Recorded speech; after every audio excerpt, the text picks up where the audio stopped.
O Museu Brasileiro de Rádio e Televisão traz mais um depoimento, agora de uma atriz e contadora de histórias, vai contar pra gente aqui uma história, que é a história da vida dela, que é a Priscila Camargo. Tudo bom, Priscila? Tudo bom, Rodolfo. Um prazer estar aqui com você. Muito bom. Muito bom. Vamos contar pro povo aí que a Priscila não é uma atriz carioca, não. Ela só viveu no Rio, ela é paulistana. Sou paulistana. Eu fui para o Rio com 19 anos, fiz toda a minha carreira lá. Então, na verdade, eu me considero mais carioca do que paulista, mas sou paulista, né? Em 2019 eu voltei para cá, meu pai faleceu, vim ficar com a minha mãe e tal, mais próximo da família. E aí eu retomei, né, as origens, tá bem interessante. Tô gostando de estar em São Paulo também. Que maravilha. Priscila, como é que nasceu a ideia dentro de você de que um dia você podia ser atriz? Olha, começou assim um pouco por acaso, quer dizer, nada é por acaso, né? Mas assim, eu fazia comerciais quando garoto. Eu me lembro que eu tinha 14, 15 anos, eu fiz um comercial de chocolate. E aí eu passei assim na televisão e meu pai falou assim, ué, não parece você aquela moça? Eu falei, não sou eu não. Como se fosse hoje, porque era meio complicado, não queriam que eu fizesse. Então eu fazia assim para ganhar dinheiro, mas tinha aquela atração, aquela vontade. Comecei a fazer umas figurações na TV Tupi, mas era assim um pouco ainda nada pensando em profissional, eu ia ser médica, até que de repente veio um dia que eu fui ver uma peça de teatro do Guarnieri, O Grito Parado no Ar, e aquilo tocou meu coração. Era a peça, na verdade, sobre um grupo de teatro, e eles tinham a maior dificuldade para montar a peça, então, quer dizer, não era nada simples, entendeu? Mas aquela coisa, aquela energia do teatro me pegou. Então foi aí que eu comecei e aí começou tudo. Você começa a carreira em São Paulo, faz figurações na Tupi, como você falou, mas o primeiro trabalho profissional é aqui ou no Rio? Para te dizer a verdade, foi aqui, mas foi no Rio. Ou seja, porque eu fui para o Rio para ser atriz. E aí comecei a fazer umas pontas, a fazer stand-in, né? Me colocar à disposição, né? E começar a fazer escola de teatro também. Mas aí me chamaram para fazer o Vivo Cordão Encarnado. Então, na verdade, eu vim estrear profissionalmente aqui em São Paulo, mas fiz 15 dias e aí depois voltei para o Rio para fazer a temporada lá. Então, começa mesmo no Rio de Janeiro. É no Rio. É. Na TV, o seu primeiro trabalho foi fazendo programas de humor, não foi? Foi. Conta essa experiência. Ai, pois então, eu fazia justamente o Cordão Encarnado e aí um produtor foi lá e me chamou para fazer o Planeta dos Homens. E aí eu fui e comecei, assim, meio por acaso, né? Eu também não tinha pensado em fazer. Então comecei, fiz linha de show 4 anos, depois fiz o Vivo Gordo, mais 8 meses, e aí depois fiz a primeira novela, que foi Ciranda de Pedra. Então, mas eu comecei pelo humor. Como é que era trabalhar com Jô Soares, uma personalidade da TV? Olha, eles eram incríveis. Assim, era tanta gente boa, né? Agildo Ribeiro, Renata Frunze, Berta Loran, Milton Carneiro. Nossa, era muita gente boa, muita gente boa. E eu aprendi muito lá, eu gostei muito de fazer linha de show. Mas aí dá vontade, eu acho que eu sou mais dramática, eu sou meio palhaça também um pouco, sabe? Meio assim engraçada, mas eu adoro fazer drama também. E aí eu queria muito fazer novela e acabou que o Erval Rossano me fez um teste, né? E eu acabei fazendo a Ciranda de Pedra, que é uma novela que eu amei muito fazer. E como é que é você... Ciranda de Pedra é uma história muito impactante, né? No horário das 18 horas. E as donas de casa se apaixonaram pela Eva Vilma e suas 3 filhas. E Priscila era uma das 3. Pois então, eu era a filha mais velha, que era uma filha assim meio conturbada, né? Porque ela era meio louca, ela era má e ela era ao mesmo tempo boa, também ajudava e namorava 2 ao mesmo tempo, uma coisa muito ousada, muito independente, dirigia o carro, né? Eu tinha um Pacar amarelo que eu dirigia, era maravilhoso, entendeu? Então, quer dizer, foi uma novela assim, nossa, muito especial mesmo. E todos ficaram amigos, né? Todos os atores, nós ficamos todos muito amigos. Foi muito bacana. A Eva Vilma, sendo nossa mãe, você imagina que as 3 irmãs, né? 30 anos depois, nós nos reunimos na casa de um grande amigo, que é o Marcelo Delcima, que tem uma coleção, ele tem a memória do teatro e da televisão, ele faz um trabalho desse nível assim, muito bacana, e ele fazia umas festas na casa dele. Então um dia ele reuniu a Eva Vilma, a Lucélia Santos, a Silvinha Salgado, e nós fizemos a foto assim, do mesmo jeitinho que estava na novela, as três com a mãe, assim, foi muito especial. E aí o pai e a mãe aplaudiam em vez de censurar. Ah, sim, aí depois, no começo não gostavam, mas aí depois, quando eu comecei a fazer televisão, na verdade eu tenho aqui fazer aqui uma honra ao meu pai. Então, quando eu comecei a fazer o Cordão Encarnado, uma tia foi assistir com a minha avó, mãe da minha mãe. E essa tia era assim um pouco preconceituosa, né? Ai, tem muito palavrão, não sei o que e tal. A minha avó adorou. Essa minha tia ficou meio assim, aí falaram pro meu pai, né? E meu pai falou assim, sua tia está aí falando mal, que você está fazendo uma peça que tem coisa chata, coisa feia, muito palavrão, não sei o quê, parará. E aí eu falei, pai, mas é uma revista, né? Eu canto e danço e tal, mas não tem nada pornográfico, não tem nada feio. Meu pai falou assim, bom, eu não vou ver, mas tudo bem, eu concordo que você faça, tá tudo bem, entendeu? Então foi assim muito emocionante, né? Porque ele falou, eu não vou ver, mas tudo bem, minha filha. Ele falou assim para mim, é isso que você quer? Eu falei, é isso que eu quero, pai. Então tá bom. Vamos embora. Vamos embora, entendeu? Então eu que estou honrando meu pai. De Ciranda de Pedra seguem várias novelas na Globo, Final Feliz, enfim, uma série delas. Como é que você sentia a repercussão dos trabalhos que você fazia em televisão? Você também foi uma atriz que sempre fez muito teatro, né? E aí, o público que te via na TV é diferente do público que te via no teatro? Ele juntava uma personagem com a outra? Como é que era? Olha, é muito interessante, né? Porque quando você começa a fazer uma novela, você está com a sua vida normal. Aí a novela estreia, você está gravando, um mês lá gravando. Aí a novela estreia, muda tudo, porque você sai na rua, todo mundo fala com você, as pessoas começam a conversar, conforme o personagem, né? Você faz muito sucesso e tal. Então é uma experiência muito bacana, muito interessante. Eu me lembro que no Final Feliz, por exemplo, um dia eu fui ao supermercado, o Adriano Reis, que tinha sido meu pai na Ciranda de Pedra, foi meu marido, só coisa de novela, né? Foi meu marido no Final Feliz. Já uma novela moderna e tal. E aí o Adriano era muito bonito, as mulheres gostavam muito dele e tal. E eu era casada também com um homem muito bonito na época, assim, ele era uruguaio, assim, morenão e tal, bonito. E aí um dia eu fui ao supermercado e aí uma senhora, ai, o seu marido é tão lindo, né? E tal, o Adriano Reis. Eu falei, como se fosse meu marido, né? E aí o marido chegou e aí ela falou comigo, falou assim, esse aqui é meu marido. Ah, esse aqui também é muito bonito, como se eu fosse casada com os dois, também é muito bonito. Como se eu fosse casada com os dois. Então, novela tem essa coisa que é assim, que é muito especial. As pessoas confundem mesmo, né? E entram no personagem com você, então é muito bacana. Agora, eu sempre intercalei. Eu saía da novela, eu já ia para uma peça de teatro. Eu estava sempre fazendo, e eu fiz novela engraçada, assim, de 2 em 2 anos. E nesse tempo eu viajava com teatro pelo Brasil todo e tal, que na verdade a minha paixão mesmo é o teatro, né? Aonde eu me sinto mais à vontade, onde assim, a minha praia mais é o teatro, né? Mas eu gosto também de fazer televisão. Na verdade, eu tenho assim atração. Eu acho que eu tenho uma boa relação com o povo que está do lado de lá, né?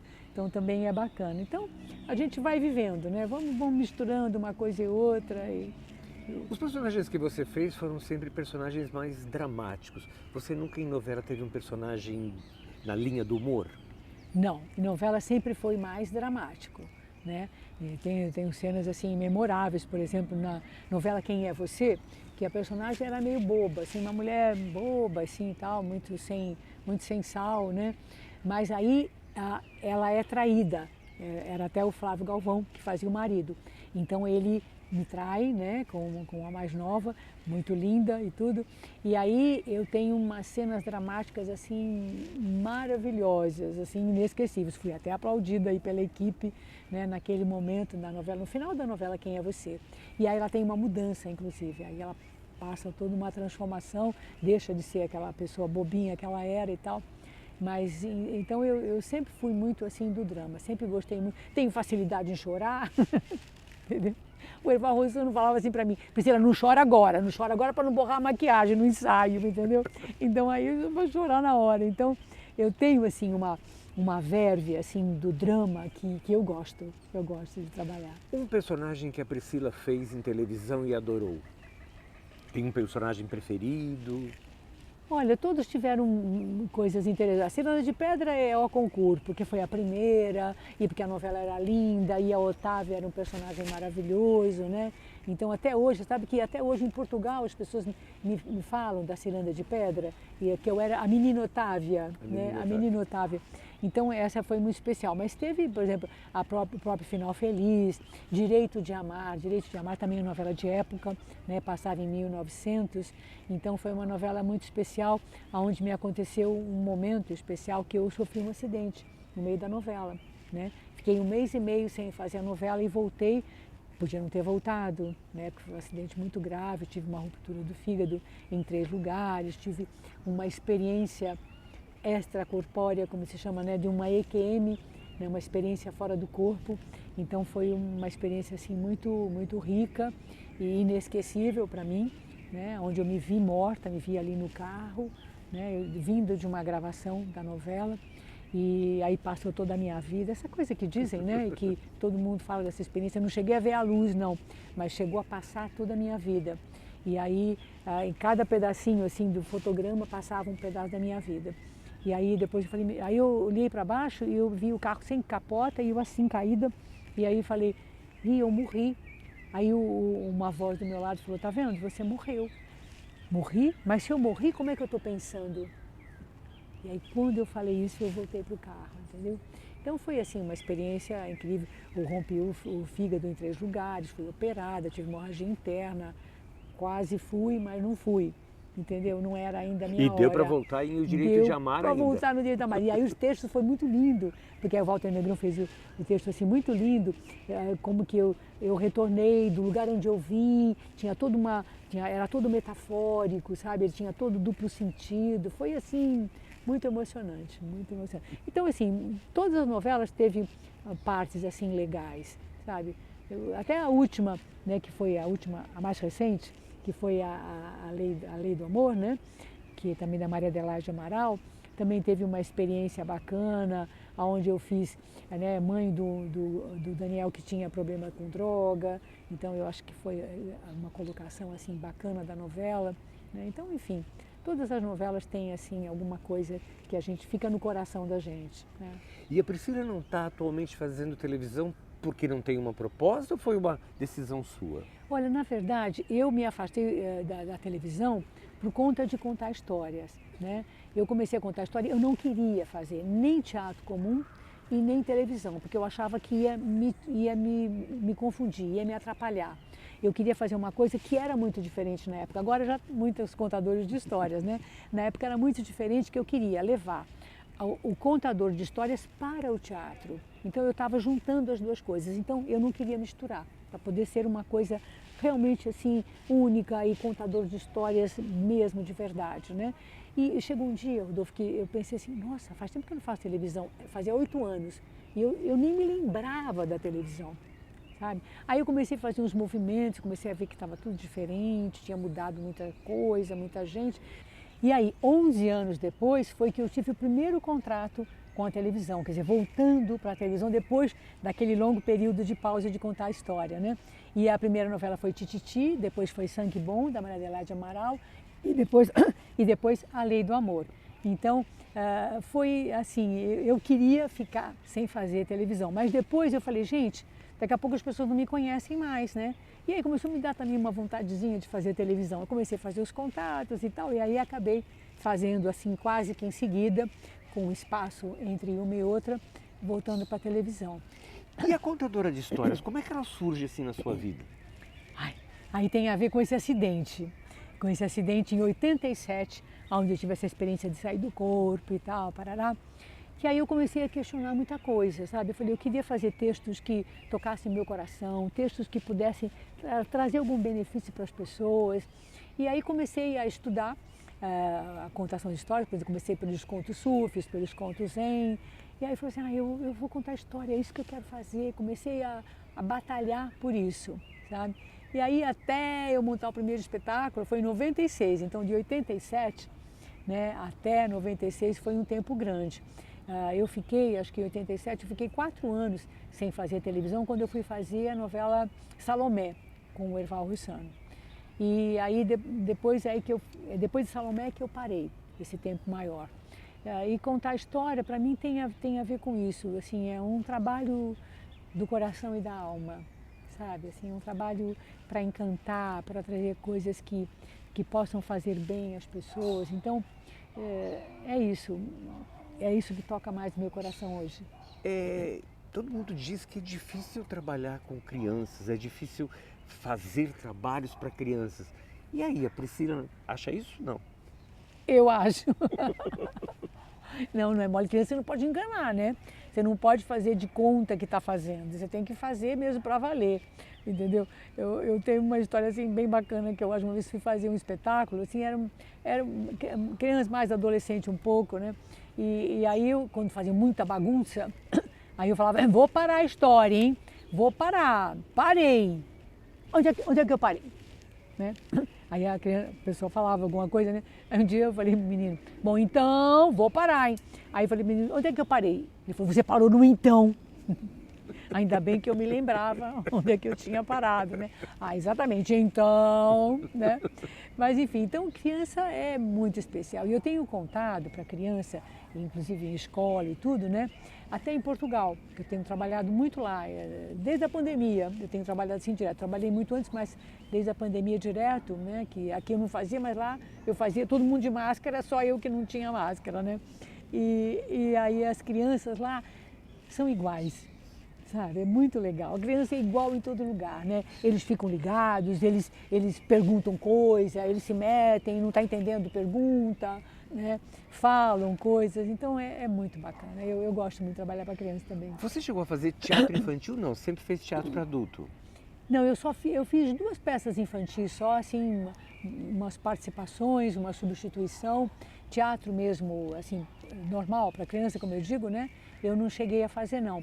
Eu comecei com a contação de histórias, porque o primeiro espetáculo meu, Boca a Boca, Antiga Arte de Contar Histórias, era para adulto. Mas não tinha nada demais, criança podia assistir, né?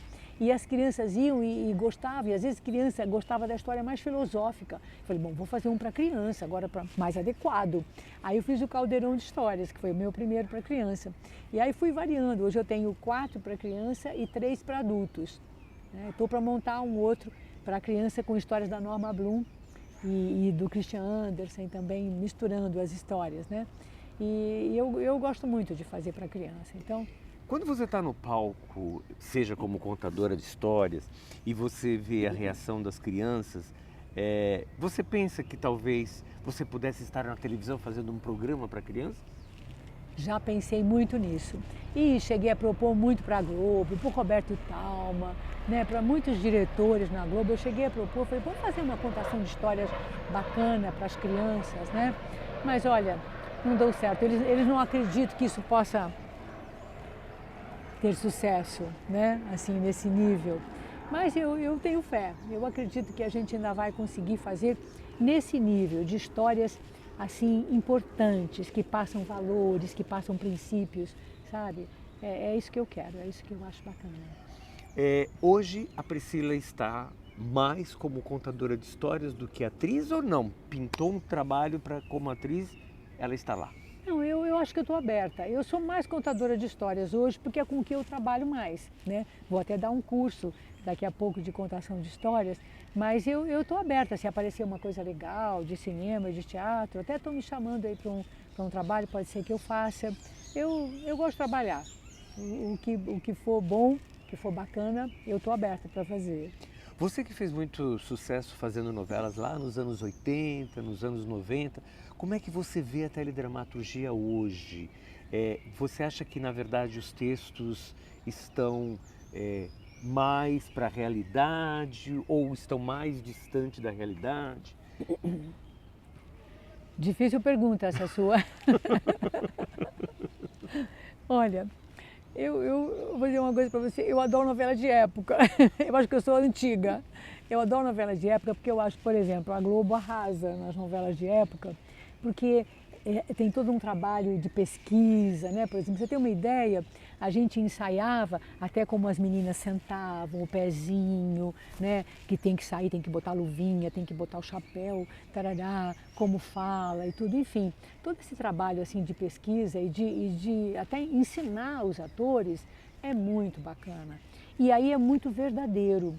E eu acho que os textos atuais, eles estão assim um pouquinho tendenciosos, sabe? Ou vai para um lado, ou vai para o outro, não retrata muito a realidade. Ou às vezes retrata uma realidade que não é bem a realidade do povo comum, do povo médio, do povo, sabe?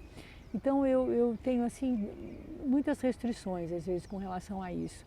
Acho que eles podiam ter mais atenção, né, nessa parte de ter mesmo mais a realidade, não entrar tanto para essa coisa assim da moda, sabe? Da moda, que eu não acho assim tão bacana.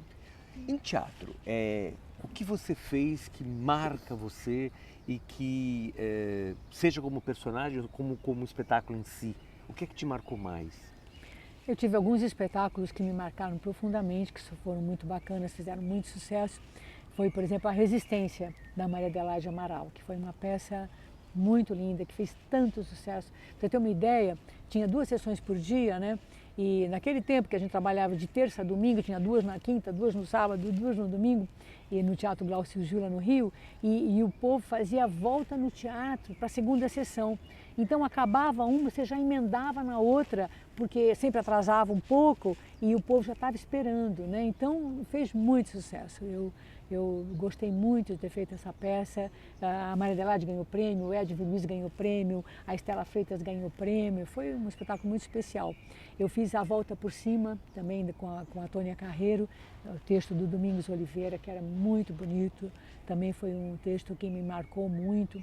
Enfim, teve assim muitos espetáculos. Fiz com a Rosa Maria Murtinho e o Mauro Mendonça, também a gente fez outra peça da Maria Adelaide Amaral, que também foi muito especial, Intensa Magia, que foi muito bacana. Enfim, então teve algumas peças assim com grandes atores que eu tive a honra e o prazer de trabalhar, que foi muito bom. Legal.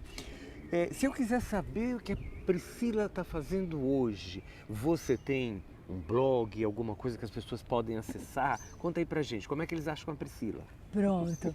Então, eu agora me modernizei, né? Embora tenha umas partes assim artesanais da contadora de histórias, mas eu tenho aprendido muito, sabe? Porque eu comecei meu canal, vamos dizer assim, em 2015 eu tinha um canal com direção, com totalmente editado e tudo mais. Aí tivemos um probleminha, não pude continuar. E larguei, né, o canal, ficou lá, tem 14 histórias no início do meu canal, todo bem produzido, tem começo, a abertura, depois tem crédito, tudo muito bem produzido. Aí quando foi na pandemia, eu via todo mundo fazendo assim, pegava lá o celular, ligava e começava a falar. Eu falei, gente, eu vou fazer isso aqui também, né? Vou começar a fazer isso. Aí comecei, né? Então eu botava um tapete assim atrás do armário, pendurava lá um tapete, sentava na frente e começava a contar a história, né? Foi assim que começou o meu canal. Então vocês podem dar uma olhada, tem mais de 270 histórias lá no meu canal, né? Que é Priscila Camargo Conta. Então eu comecei assim, desse jeito, mas a coisa foi evoluindo, agora já tem edição e tudo. Atenção, sou euzinha que faço. Entendeu? Eu faço tudo, agora aprendi a fazer tudo. É uma multiartista hoje. Eu estou multimídia. Eu agora virei multimídia. Eu descubro som, eu boto som, eu edito, entendeu? Então, assim, eu faço ao ar livre, eu faço no estúdio, criei um pequeno estúdio na minha casa, onde eu gravo em casa mesmo. Então, ou seja, eu acho que a gente também foi perdendo o medo e a vergonha, né? E foi tendo que encarar. Eu falei assim, eu criei de fazer na pandemia para eu não morrer e para tentar fazer um trabalho com as pessoas também, entendeu? De fazer histórias que pudessem encantar as pessoas em casa. Eu falei, gente, as pessoas, né, não vamos morrer por causa disso, vamos tentar fazer alguma coisa. Então eu comecei com essa intenção, sabe? E agora já aprendi bastante, estou aprendendo ainda, estou aprendendo mais. Que legal. Priscila, um personagem que nunca te deram para você fazer, você nunca teve a oportunidade de fazer, mas que faz parte dos planos ainda da sua carreira profissional? Eu sempre falo Shakespeare, sabe? Eu sempre tenho vontade, nunca fiz, eu tenho vontade de fazer. Assim, sabe uma coisa que eu tenho vontade de fazer, que eu não fiz? E eu já até tentei fazer, mas acabou não dando certo? Novelas bíblicas. eu gostaria de fazer novelas bíblicas, sabe? De contar essas histórias profundas, histórias da Bíblia. Acho até, fica aí uma dica para a TV Globo também, porque essas novelas fazem muito sucesso, né? Na Record. Então eu acho que a atenção da Record aí, dos produtores da Record. Pois então, ó, então, a pessoa da Record. Eu gostaria muito, tá? Aí fica aí o meu oferecimento, né? Que eu gostaria de fazer. Então, assim, esses textos, por exemplo, Shakespeare eu gostaria muito de fazer. Não posso fazer a Julieta, né? Claro que já não dá mais, mas gostaria muito de fazer muitos personagens, nossa, de textos bacanas, sabe? Legal. E um conselho da Priscila para quem está pensando em começar na carreira de atriz ou até em ser contadora de histórias? O que é preciso? Bom, então eu já ofereço meu curso. Meu curso de contação de histórias, que eu vou começar agora em outubro, vai até novembro, né? E é muito legal, porque na verdade eu tenho um método que eu aprendi com uma terapeuta, contadora de histórias, que é a Anícia Agrilo, que é um método criativo onde você usa várias partes da arte para você ir se aprofundando e aí fazer uma vivência com o conto, sabe? Com o conto tradicional. E é uma experiência terapêutica mesmo, sabe? Então você aprende a contar história, mas também aprende muito sobre si mesmo.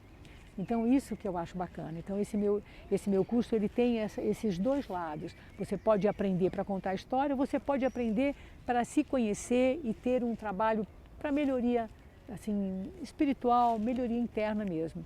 Então eu indico o meu curso, né, para quem quiser fazer, aonde eu também, aí claro, aí tem a experiência nossa de atriz, onde eu passo trabalho de corpo, postura em cena, trabalhos de voz, então sempre, mesmo dentro do curso de contação de histórias, a pessoa vai ter uma experiência também um pouco teatral, né, para o seu trabalho. Mas ele serve mesmo para quem não queira contar histórias profissionalmente. E para quem está querendo, é dureza, viu? Essa profissão não é mole. Não é mole, é linda, é maravilhosa, eu amo ser atriz, eu amo contar histórias, mas você tem que estudar muito, se preparar muito, fisicamente, de voz, estudar sempre, nunca parar de estudar, né? E persistir, sabe? Eu acho que a persistência é a coisa mais importante, porque você vai receber muitos nãos. Então, se você tem realmente aquela vontade de fazer, é não desistir, seguir em frente. Legal. Priscila Camargo, em nome do Museu Brasileiro de Rádio e Televisão, eu quero agradecer muito você ter topado aqui essa entrevista, fazer esse depoimento e dizer que é muito legal a gente perceber que há outros caminhos, né? Além do ser ator e do ser atriz. E a experiência de ser ator e ser atriz te leva a caminhos maravilhosos. E está aqui o sucesso da Priscila como contadora de histórias. Olha que lindo. Pois então, eu já corri mundo contando história. Como eu te falei, contei muito em Portugal. Comecei lá em 98, 99, 2000. Depois teve uma parada. E agora em 2020 eu comecei de novo a minha carreira portuguesa. Como eu chamo. Meu pai é português, né? Eu sou portuguesa também. Então eu retomei a minha carreira portuguesa. E já contei na Espanha, né? Já contei assim, em muitos lugares, já contei na Argentina, já contei na Colômbia, entendeu? Então, ou seja, na África, em Cabo Verde, já fui 2 vezes. Então, ou seja, eu quero correr mundo mesmo contando histórias. Que maravilha. Muito obrigado, Priscila Camargo. Obrigada a você, foi um prazer. Adorei, adorei. Obrigada.